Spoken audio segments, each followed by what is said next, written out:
السلام علیکم، میرا نام ہے شاہد ایوب۔ آپ دیکھ رہے ہیں لرننگ ٹو لیو۔ آج جو سیشن ہے اس کا جو ٹاپک ہے وہ ایک ہماری سوسائٹی کا ایک جنرل جو چیز میں نے دیکھی جس کے اوپر میں بات کرنا چاہ رہا تھا، وہ یہ ہے کہ جب آپ سے کوئی مشورہ مانگتا ہے تو آپ ہمیشہ بہت سارے لوگ صحیح مشورہ دینے سے گریز کرتے ہیں۔ اس کی وجہ نمبر 1 یا تو وہ یہ ہوتی ہے کہ وہ سمجھتے ہیں کہ ہم کوئی مشورہ دیں گے تو کہیں ایسا نہ ہو کہ کل کو ایسا نہ ہو تو میرے اوپر بات آ جائے، یا یہ کہ اس مشورہ دینے سے اس کی کسی دوسرے سے دشمنی نہ ہو جائے، یا یہ کہ دشمنی نہ ہو تو کوئی ناراض نہ ہو جائے۔ اس طرح کی سوچ کے ساتھ لوگ نارملی صحیح مشورہ دینے سے گریز کرتے ہیں۔ ایک بات تو یہ ہے۔ دوسری جو پہلو ہے وہ یہ ہے کہ ہم کسی دوسرے کی، اپنے دوست کی، کسی عزیز کی، اپنے کسی ملازم کی جو جینون مدد ہوتی ہے، جس کو ہم کہتے ہیں کہ ہم اس کو اس طرح کو مدد کریں کہ اس کو اپنے پاؤں پہ کھڑا کریں، یا اس کے لیے کوئی اور ہیلپ فل طریقے سے جو بھی وہ اس کی ریکوائرمنٹ ہے اس کو پورا کیا جا سکے، وہ ہم کرنے سے گریز کرتے ہیں۔ یہ وہ دو پہلو ہیں جن کو آج میں ایک سچے واقعے سے اور ایک تحریر سے کوشش کروں گا کہ واضح کر سکوں۔ واقعہ میں آپ کو بعد میں سناتا ہوں، پہلے آپ سنیے کہ جنت اور جہنم ایک تمثیل۔ ایک نیک شخص نے اللہ سے گزارش کی کہ اسے دکھایا جائے کہ جنت اور دوزخ کیسے ہیں۔ اس دو بڑے بڑے کمروں کے پاس لے جایا گیا۔ پہلے کمرے میں اس شخص نے دیکھا کہ کمرے کے درمیان میں ایک بڑی سی کھانے کی میز ہے جس پر طرح طرح کے کھانے رکھے ہیں جن کی خوشبو سے کمرہ مہک رہا ہے۔ گرما گرم کھانے سامنے رکھے ہونے کے باوجود کوئی نہیں کھا پا رہا، کیونکہ کمرے میں موجود تمام لوگ کھانے سے معذور ہیں۔ معذوری کی وجہ یہ ہے کہ سب کے ہاتھ میں چمچ اتنے لمبے ہیں کہ وہ منہ تک نہیں پہنچ پاتے۔ اس سے بتایا جاتا ہے کہ یہ دوزخ ہے۔ اب وہ دوسرے کمرے میں جاتا ہے، وہ کمرہ بھی ہو بہو ویسا ہی ہے، ویسا ہی کھانا رکھا ہوا ہے، اور اسی طرح لوگ بیٹھے ہوئے ہیں، محو گفتگو ہیں، چہروں سے تر و تازگی ظاہر ہو رہی تھی۔ دلچسپ بات یہ ہے کہ ان کے ہاتھ میں بھی اسی طرح کے لمبے لمبے چمچے تھے۔ دونوں میں فرق یہ تھا کہ یہ سب ایک دوسرے کو کھلا رہے تھے۔ یہ شخص ابھی سمجھنے کی کوشش ہی کر رہا تھا کہ آواز آتی ہے، جنت میں جانے کے لیے ایک خوبی کی ہونا ضروری ہے، وہ یہ کہ ایک دوسرے کو کھلانا، ایک دوسرے کے کام آنا، جبکہ جہنم ان لوگوں کے لیے ہے جو لالچی ہیں، جو ایک دوسرے کے کام نہیں آتے۔ کوئی بھی گھر، آفس یا معاشرہ اسی وقت خوشحال ہو جاتا ہے جب سب ایک دوسرے کے لیے سوچتے ہیں، ایک دوسرے کا خیال رکھتے ہیں اور ایک دوسرے کے لیے قربانیاں دیتے ہیں، یا یوں کہیے ان کو قربانی دینا آتی ہے۔ جہاں ایسا نہیں کیا جاتا وہاں پورا معاشرہ جہنم بن جاتا ہے۔ آج آپ بخوبی اندازہ لگا سکتے ہیں۔ نبی کریم صلی اللہ علیہ وآلہ وسلم نے فرمایا، مسلمان اپنی ذات میں سراپا فائدہ پہنچاتا ہے، جب تم اس کے ساتھ چلو تو وہ تم کو نفع پہنچاتا ہے، اگر تم اس سے مشورہ کرو تو اس حالت میں بھی وہ تم کو نفع پہنچاتا ہے۔ غرض اس کی ہر بات فائدہ رسانی کی ہوتی ہے۔ اس پہ غور کیجئے، ہم کیا کر رہے ہیں؟ ہم ایک دوسرے کام اس طرح آ رہے ہیں کہ ہم مردوں کو کندھا دینے کے لیے راستہ کھڑے ہو جاتے ہیں، گاڑی روک دیتے ہیں، موٹر سائیکل سے اتر جاتے ہیں، راستے سے ہٹ جاتے ہیں، دوڑ کر جا کے چارپائی کو کندھا دیتے ہیں۔ تصور یہ ہے کہ چارپائی کو کندھا دیں گے تو کل ہماری چارپائی کو کندھا دے گا۔ ہم اس مردے کے احترام میں ہر کچھ کر گزرتے ہیں جو کہ ہمیں کرنا چاہیے۔ ٹھیک ہے، ٹھیک کرتے ہیں، غلط نہیں کرتے، صحیح ہے۔ اس کے برعکس زندوں کو دفع کرنے کی کوشش پر ہر ممکن کامیاب بنانے کی کوشش کرتے ہیں۔ ہم ان زندوں کے لیے ایسا کیوں نہیں سوچتے؟ ہم اس مردہ کا جو جنازہ جا رہا ہے اس کا راستہ چھوڑ کے کھڑے ہو جاتے ہیں، لیکن اسی لمحے وہ جنازہ گزرنے کے بعد جب ہمارے آگے سے ایک سڑک پار کرنے کے لیے بوڑھا معذور گزر جاتا ہے تو ہم اس کو نہیں گزرنے دیتے۔ ہم اسے کہتے ہیں پہلے میں گزروں گا۔ ایک عورت اپنے بچے کے ساتھ جو سڑک پار کر رہی ہے تو ہم اس کو نہیں گزرنے دیتے، نہیں راستہ دیتے۔ ہماری کوشش ہوتی ہے اس کو مار کے اس کے اوپر سے گزر جائے۔ یہ کیا رویہ ہے؟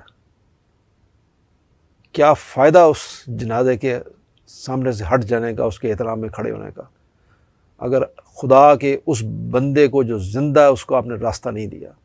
میڈیسن کمپنیاں، دوائیاں بنانے والی کمپنیاں ڈاکٹروں کو اس بات کی کمیشن دیتی ہیں کہ اس کی دوائی کو زیادہ سے زیادہ لکھا جائے، اور ڈاکٹر اس کی دوائی کو زیادہ سے زیادہ لکھتے ہیں اور ان کے بدلے ان کو کمیشن ملتی ہے، عمرے کا ٹکٹ دیا جاتا ہے، اور ڈاکٹر بھی ثواب سمجھتے ہوئے خوشی بخوشی عمرے پہ چلا جاتا ہے۔ مگر اس ڈاکٹر کو مریضوں کا خیال نہیں، جن کو وہ ہر وہ دوائی لکھ کے دے رہا ہوتا ہے جس کو اس کی قطعی ضرورت نہیں ہوتی، ہر وہ ٹیسٹ اس کو لکھ کے دے رہا ہوتا ہے جو اس کی ضرورت نہیں ہوتی۔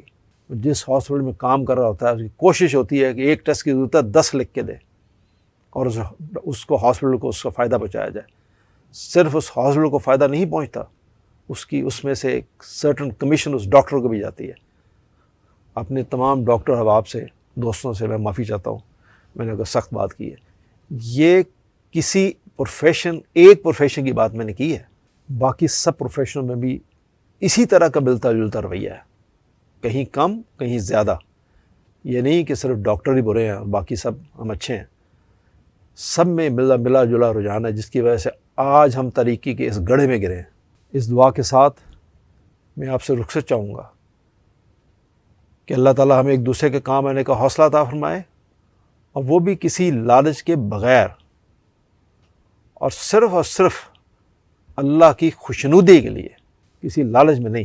علامہ اقبال نے کیا خوب کہا، جس کا عمل ہے بے غرض اس کی جزا کچھ اور ہے، حور و خیام سے گزر بادہ و جام سے گزر۔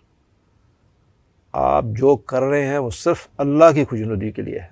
جاتے جاتے آپ کو، جیسے میں نے آپ سے ابتدا میں کہا کہ میں آپ کو ایک واقعہ سناؤں گا، میں آپ کو اس کا مختصر کر کے سناتا ہوں۔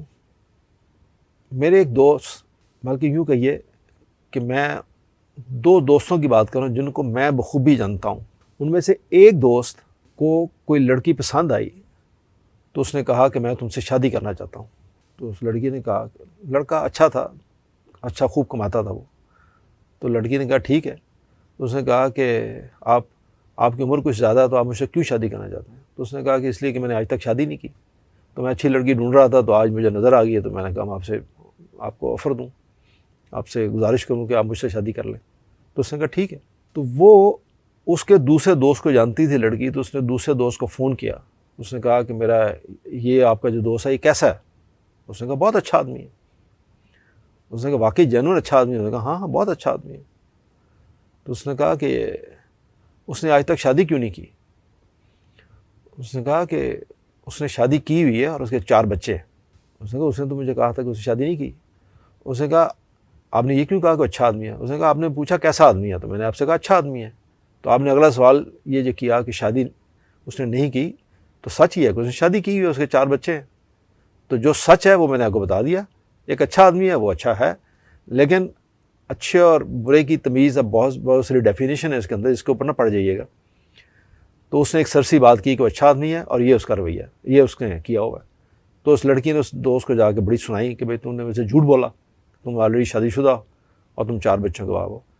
تو ان دونوں دوستوں کی آپس میں لڑائی ہو گئی، بڑی سخت بول چال بند ہو گئی۔ اب جس دوست نے اس کو مشورہ دیا تھا، جو میں آپ سے پہلے عرض کر رہا تھا کہ جب مشورہ مانگا جائے تو مشورہ ایک امانت ہے، اور وہ جو آج ہم نہیں دیتے، ڈرتے ہوئے، خوف سے، ناراضگی سے، دشمنی سے۔